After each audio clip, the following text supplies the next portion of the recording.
Conocer en profundidad las características generales de las técnicas de estudio nos permite adaptarlas a nuestras propias necesidades con el fin de utilizarlas en nuestro trabajo diario y conseguir así el máximo beneficio del tiempo y del esfuerzo invertido. Estudiar se convierte así en una tarea mucho más sencilla, pues conocer y aplicar las distintas técnicas nos permite saber qué tenemos que hacer en cada momento, facilitando que la atención se centre en aquellos aspectos que son realmente importantes. El objetivo fundamental de esta parte del curso es dar a conocer las técnicas de estudio que permiten el aprovechamiento de las clases y de las sesiones de estudio. En primer lugar, se recogen las técnicas de aprendizaje: la prelectura, la lectura reflexiva, el subrayado, el esquema o el resumen. Se describe cada una de ellas con sugerencias y aplicaciones prácticas. A continuación, se analiza el tema de los apuntes de clase, cómo tomarlos, organizarlos y utilizarlos.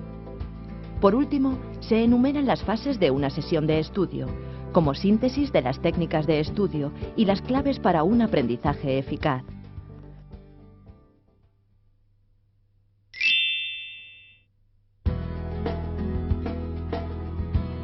Para mejorar el método de estudio y de trabajo intelectual existe una serie de técnicas. Estas pueden agruparse en dos categorías: la destinada al análisis de los textos, en la que se incluyen la prelectura, la lectura reflexiva y el subrayado, y que agrupa las técnicas de síntesis, como el esquema y el resumen. Utilizarlas de forma adecuada es condición necesaria, aunque no suficiente, para que el estudio sea eficaz, ya que son las únicas que permiten conocer un tema en profundidad, desarrollando las habilidades de análisis y de síntesis que son imprescindibles en cualquier actividad académica.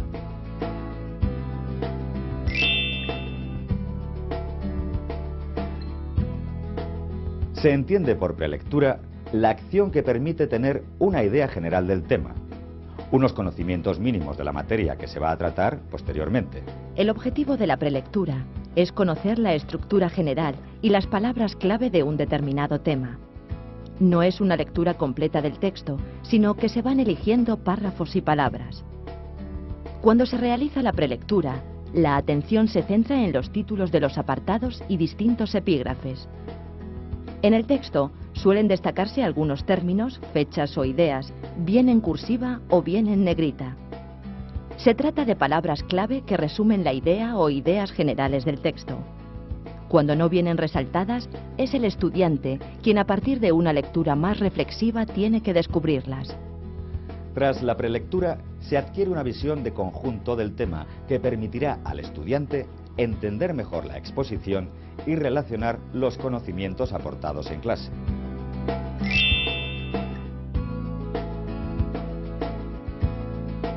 La lectura reflexiva es la que permite conocer en profundidad la estructura del texto y detectar las diferentes ideas que se desarrollan.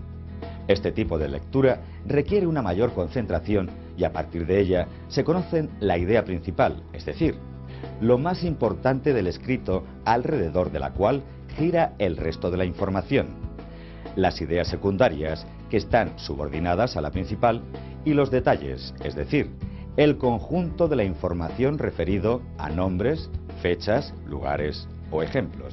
En esta fase se trata de comprender las ideas contenidas en el tema y las relaciones entre ellas. Si el tema es muy extenso o de difícil comprensión, se puede hacer la lectura comprensiva de un único apartado cada vez.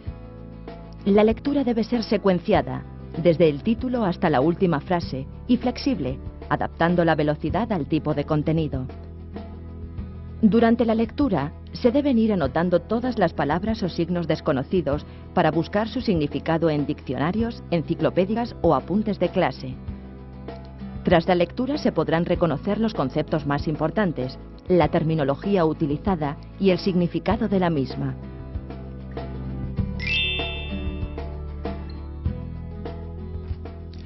Literalmente, subrayar significa señalar por debajo con una raya. De una forma más amplia, podemos decir que subrayar es utilizar un código personal de señales y símbolos a fin de destacar los aspectos más importantes de un texto. El código es personal, es decir, Es el usuario quien debe diseñar la manera de resaltar los contenidos esenciales, tanto de los libros como de los apuntes. En cualquier caso, existen una serie de estrategias que permiten lograr este objetivo. Para subrayar se pueden utilizar líneas diferentes, como una doble línea para resaltar la idea principal, una línea sencilla para ideas secundarias y una línea discontinua para los detalles. También se pueden usar colores diferentes para cada una de las categorías. Las ideas principales pueden destacarse en color rojo, las secundarias en azul y los detalles en verde, por ejemplo. Con distintos tipos de señales se pueden enmarcar o redondear datos importantes como fechas, periodos, fórmulas. Las flechas nos ayudan a enlazar y conectar datos, ideas y párrafos que tienen algún tipo de relación. Otros signos pueden ser los corchetes, que indican que falta alguna información, o las llamadas de atención como signos de admiración o interrogación, que permiten resaltar aquellos aspectos más curiosos.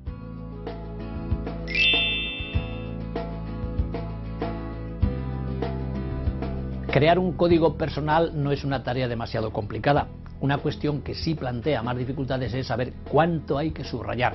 Se debe subrayar la información relevante y para conocerla, antes de hacer marcas en el texto, es necesaria una lectura atenta y reflexiva del mismo. Para que la lectura sea comprensiva, hay que analizar el texto con cierto detalle para obtener una comprensión profunda. Tras esta lectura, se pueden detectar las ideas principales, las secundarias y los detalles.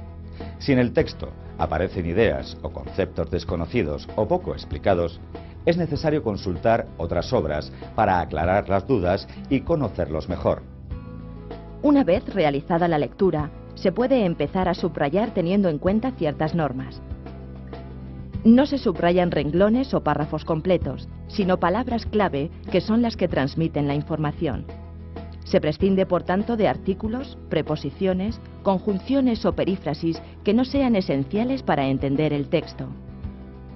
Las palabras clave suelen ser nombres, conceptos, lugares, teorías, personas, etc. También lo son las fechas, fórmulas o equivalencias. Cuando el texto enumera una serie de características, se enmarca el concepto general y se subraya cada uno de los elementos de la serie. En el texto, el aparato respiratorio está formado por las fosas nasales, la laringe, la tráquea y los pulmones. Se subrayan las palabras aparato respiratorio, fosas nasales, laringe, tráquea y pulmones. Para resaltar el concepto general, se puede utilizar un recuadro. Si se trata de una comparación entre las características de distintos conceptos, se subrayan estos y sus similitudes y diferencias. En el texto, los pueblos nómadas se dedicaban fundamentalmente a la ganadería, mientras que los sedentarios eran agricultores. Se resaltan con recuadros los conceptos nómadas y sedentarios, y se subrayan las palabras ganadería y agricultura, una de las características que les hace diferentes. Para establecer conexiones entre el concepto y su cualidad, se pueden utilizar flechas. Se subrayan las definiciones de los conceptos principales y algunos de sus ejemplos. En el texto, el sistema solar es el conjunto de planetas y satélites que giran alrededor del Sol. La Tierra y la Luna forman parte de este sistema. Se subraya el concepto y su definición, y las palabras Tierra y Luna, que son algunos ejemplos de sus componentes. Cuando se plantea una cuestión y varias de sus respuestas, se subraya la pregunta y los diferentes planteamientos que surgen tras ella. En el texto, ante la cuestión de qué pasó con los dinosaurios, algunos creen que desaparecieron por los cambios climáticos y otros que como consecuencia de una lluvia de meteoritos. Se subraya la pregunta resumida en las palabras ¿qué pasó? Y dinosaurios, y después las respuestas que se recogen en las palabras cambios climáticos y lluvia de meteoritos. Para indicar que son dos respuestas diferentes, se pueden utilizar números. Cuando se explica un suceso atendiendo a sus causas y sus efectos, se subrayan ambos componentes. En el texto, si calentamos el agua a una temperatura de 100 grados centígrados, ésta se evapora. Se subrayan las palabras calentamos, agua, temperatura y 100 grados, que son la causa, y la palabra evapora, que indica la consecuencia. Para establecer esta relación causal podemos utilizar una flecha. En todos los casos, el subrayado puede ir acompañado de anotaciones al margen que ayuden a clarificar o a organizar los diferentes contenidos.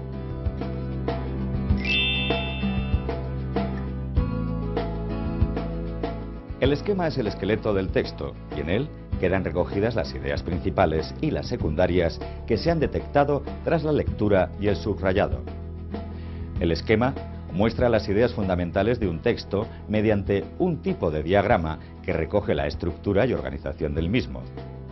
El esquema se compone exclusivamente de palabras clave, las que se habían detectado en el subrayado. El objetivo es representar la información de una manera gráfica. En un esquema debe aparecer el título del tema o del apartado, las ideas principales, las ideas secundarias y los detalles. Pueden utilizarse las mismas estrategias de realce que en el subrayado: colores, distintos tamaños de letra, etc.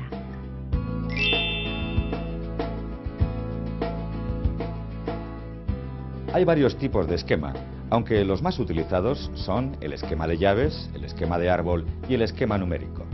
También se puede organizar la información en un cuadro sinóptico y en un organigrama. El esquema de llaves es el más gráfico de los mencionados. Con una simple mirada se visualizan las ideas principales del texto. Para llevarlo a cabo, es necesario detectar las ideas principales recogidas en un determinado epígrafe.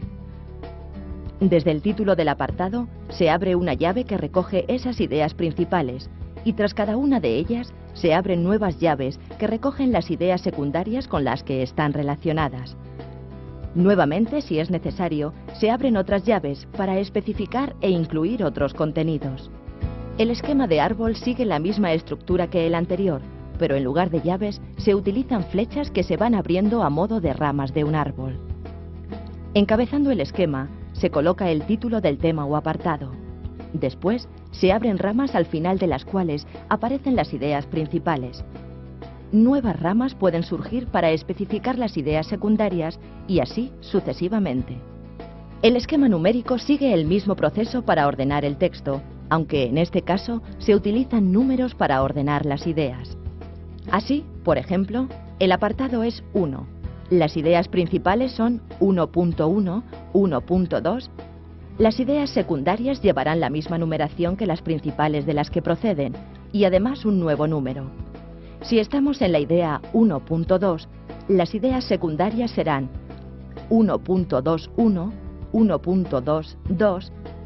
Se utiliza el mismo procedimiento en el caso de que hubiera detalles u otras ideas dentro de una secundaria. La forma de representar la información es menos gráfica y se suele utilizar en tareas más formales, trabajos escritos, fundamentalmente. El cuadro sinóptico es una técnica de síntesis muy útil cuando en el estudio de un tema es necesario comparar varios conceptos. Proporciona una visión global de todo el tema y permite ver la relación existente entre las ideas. Para elaborar un cuadro sinóptico se confecciona una tabla de doble entrada.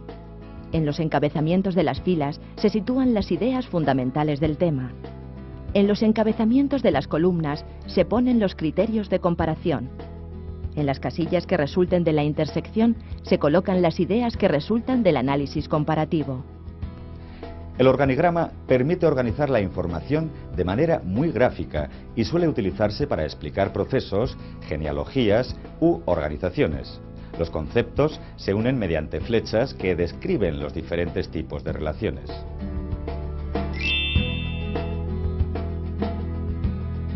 En cualquiera de sus versiones, el esquema permite repasar los contenidos más importantes. Por eso es conveniente realizar esquemas de todos los temas de las distintas asignaturas.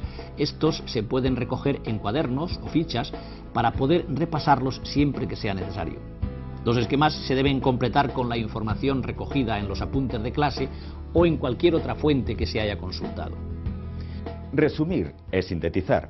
Hacer más pequeña una información, sin olvidar por ello las ideas más importantes. El resumen tiene que ser breve, conciso y claro, y el estudiante debe redactarlo con sus propias palabras. El objetivo es contar lo que se ha aprendido, pues solo al hacerlo palabra se puede demostrar que se ha asimilado. Normalmente en un examen el profesor no va a pedir el esquema de una pregunta, tampoco en una conversación se utiliza el esquema para comunicarse, sino que se emplea un discurso, una sucesión de ideas enlazadas de forma adecuada. Pero en ambos casos se parte de un esquema, es decir, de una representación mental de lo que se quiere decir. El esquema, por tanto, permite establecer un hilo conductor entre las ideas, seguir un orden. El resumen se obtiene al añadir otras palabras que den sentido y relacionen las ideas recogidas en el esquema. El resultado es, de nuevo, un texto con frases completas. Para elaborar un resumen es necesario seguir un orden lógico. Por eso el esquema es de gran ayuda. A partir del título se enlazan las ideas principales, de manera que en las primeras líneas ya queden recogidos los aspectos fundamentales. En sucesivos párrafos se desarrollan brevemente las ideas principales, uniendo las secundarias y los detalles. Para ello se utilizan palabras que sirvan de unión y que clarifiquen la relación que existe entre unas ideas y otras. En la elaboración del resumen es esencial cumplir los criterios de orden y brevedad. Por ejemplo, un resumen sobre el tema de los movimientos terrestres puede quedar del siguiente modo. Los movimientos más importantes de la Tierra son los de rotación y traslación. La rotación es el movimiento que realiza la Tierra alrededor de su eje. Aproximadamente tarda en hacerlo 24 horas. La traslación es el movimiento alrededor del Sol que se completa en unos 365 días. Otros son el de precesión, movimiento del eje de la Tierra, y el de nutación, debido a la Luna. Las técnicas de prelectura, lectura reflexiva, subrayado, esquema y resumen permiten conocer un tema en profundidad, asimilarlo y retenerlo. La prelectura y lectura reflexiva permiten conocer la estructura del texto, sus ideas y las relaciones que se establecen. El subrayado permite destacar los diferentes tipos de ideas que aparecen en un texto. Previo a este, hay que realizar una lectura atenta y reflexiva. El esquema es el esqueleto de la información. Puede ser de llaves, de árbol, numérico, etc. El resumen da cuerpo a la información que se obtiene en el esquema, desarrollando lo que se ha aprendido, con palabras propias.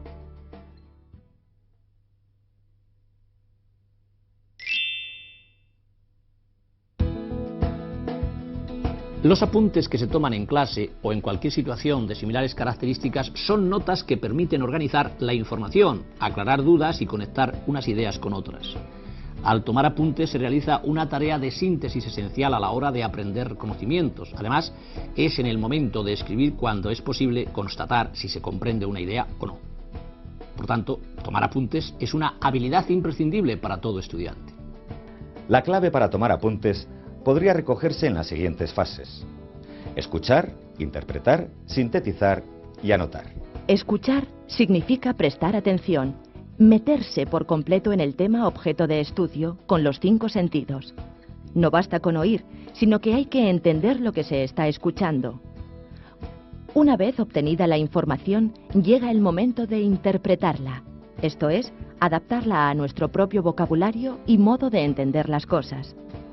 El objetivo es descubrir cuáles son las ideas esenciales de lo que se está escuchando en clase, porque así se habrá conseguido sintetizar la información para después poderla anotar.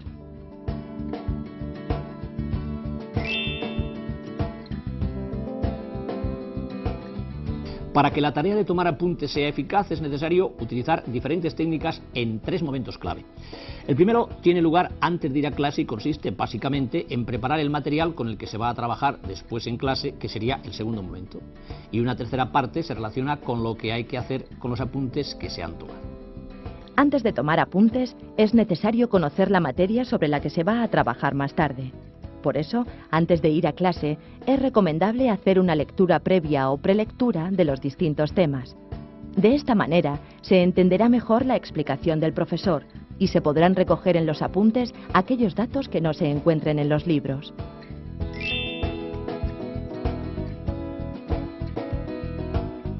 Para tomar apuntes es necesario poner en práctica unas habilidades que permiten sintetizar, es decir, resumir lo que se está escuchando.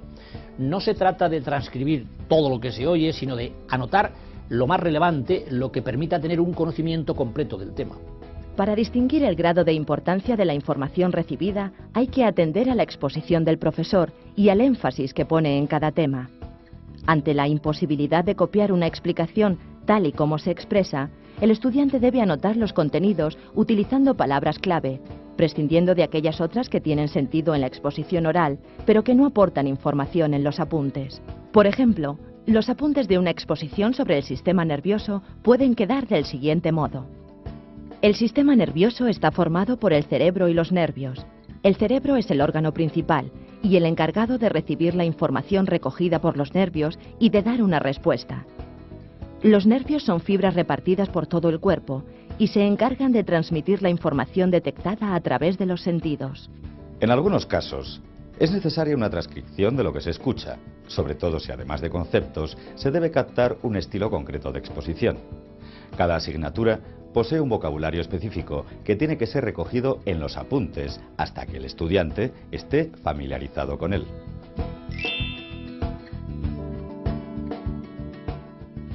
Es conveniente prestar atención a la presentación de los apuntes para que puedan ser utilizados como material de consulta. Para ello es necesario escribir con claridad, mantener la horizontalidad, cuidar la ortografía y reglas de puntuación. Respetar unos márgenes, con el fin de tener espacio para nuevas anotaciones. Poner la fecha y numerar las páginas.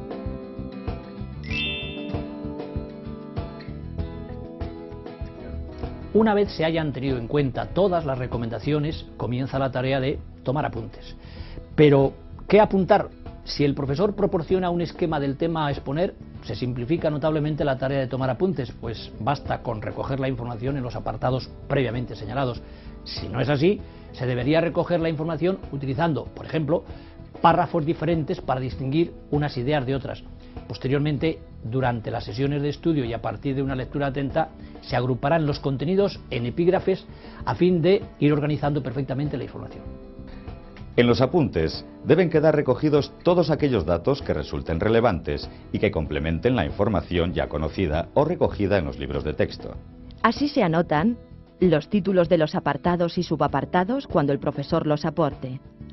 Las ideas principales y secundarias, aunque parezcan sencillas o fáciles de recordar. Las definiciones de conceptos, tomadas de la manera más completa posible. Los cuadros, esquemas, fórmulas y demostraciones expuestos en la pizarra o pantalla, con las anotaciones necesarias para que sea una información comprensible.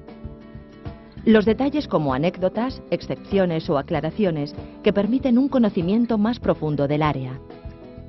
Los símbolos personales que permiten conectar ideas, flechas, resaltar contenidos, diferentes tipos de subrayado, información llamativa, signos de admiración, datos incompletos, puntos suspensivos o dudas, signos de interrogación. A partir de estas recomendaciones y su puesta en práctica, se adquiere una habilidad para tomar apuntes que se va desarrollando con el paso del tiempo.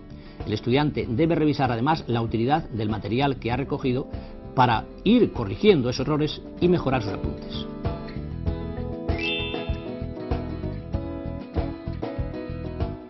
Una vez tomados los apuntes, hay que revisarlos cuanto antes.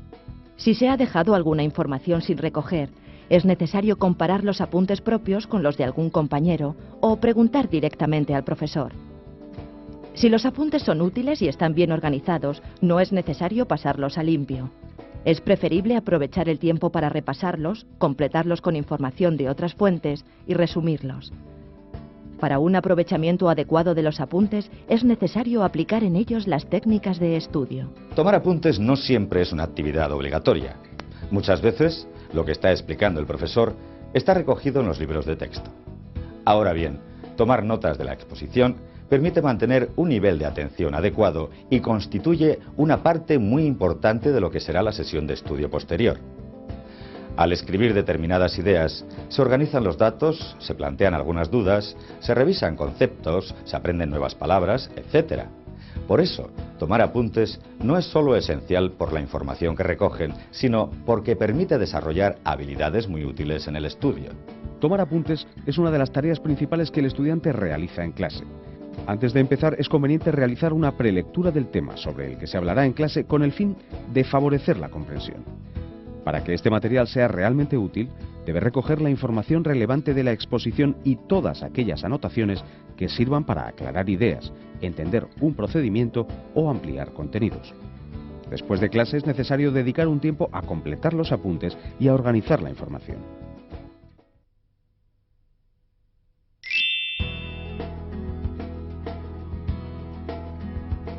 Las técnicas de subrayado, esquema y resumen son las claves para aprender un tema. Gracias a estos procesos la información se ha comprendido, sintetizado y relacionado.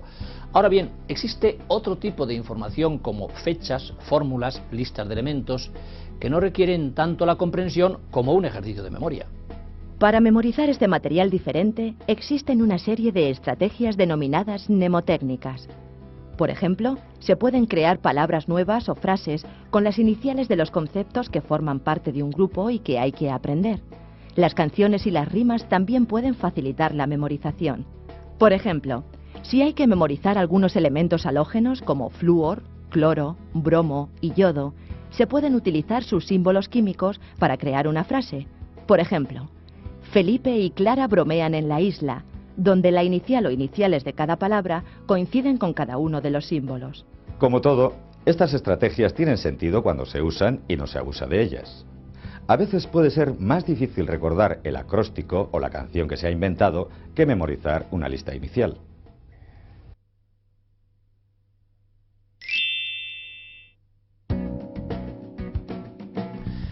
Una vez adquiridas las nociones básicas sobre las técnicas de estudio, llega el momento de darles una utilidad y concretarlas en fases o pasos.